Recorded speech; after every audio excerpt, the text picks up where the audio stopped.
Hey guys, my name is Donnie and welcome to my humble abode. And guys, in today's video I'm once again working on this Jaguar, and more specifically I'm going to be working on finishing off these wheel arches on all four corners.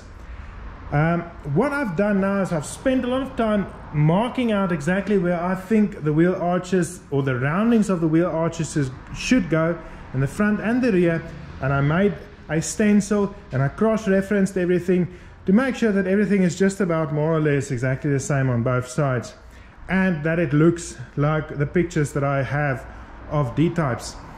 And what I'm going to be doing now is I'm going to be cutting on this line. I made two lines, one at the top which is going to be where the rounding where the edge is, and the other piece is just a little bit of access that's going to be folded over, and I'm going to be folding it over with these pliers, and then I'm going to use this aluminium rod and I'm going to be putting it inside, and I'm going to make basically a little bit of a kind of a bead that finishes off this edge and also gives it a lot of strength, the same as what's happening here at the bottom, and hopefully that line will look seamless and right.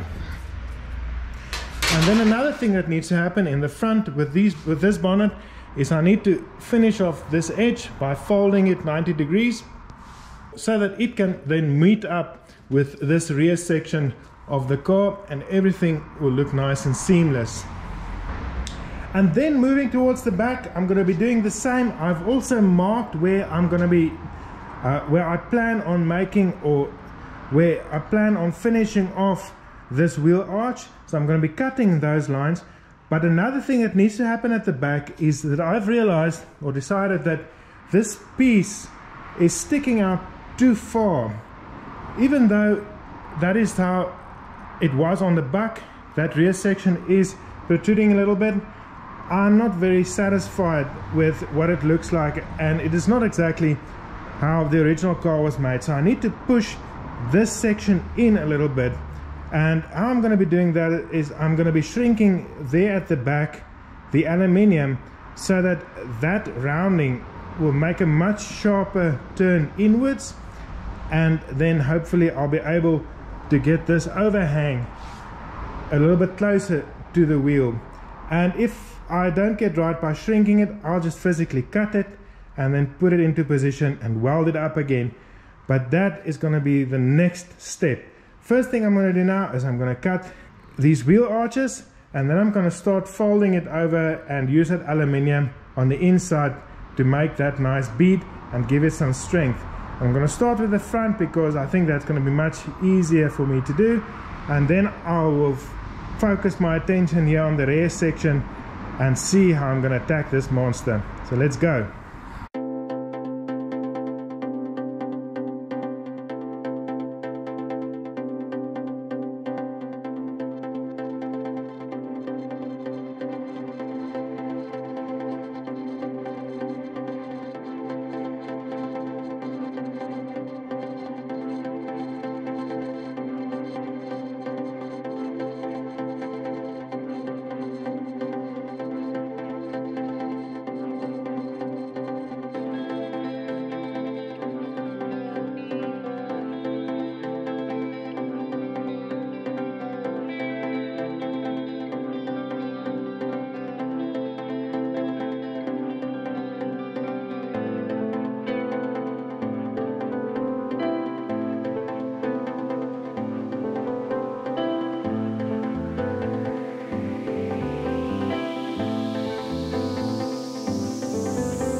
Alrighty guys, there we go. I have now finished making these wheel arches on all four corners, and they came out looking pretty damn good.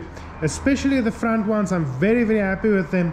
The rear ones did turn out to be a little bit more of a headache for me, because there was a lot of shaping and manipulation that needed to happen to get this rear section to fit the way I want it. But it's getting very close now. It is still a little bit springy. That's why I clamped it down. As soon as I remove the clamps, it does tend to want to lift up a little bit.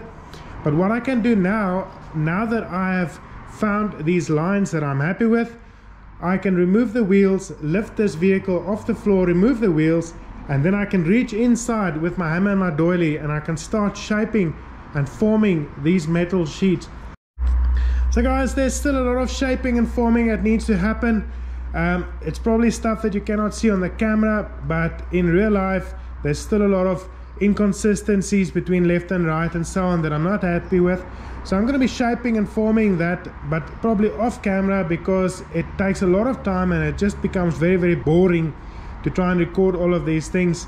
But that's what I'm going to be doing after I've taken off the wheels.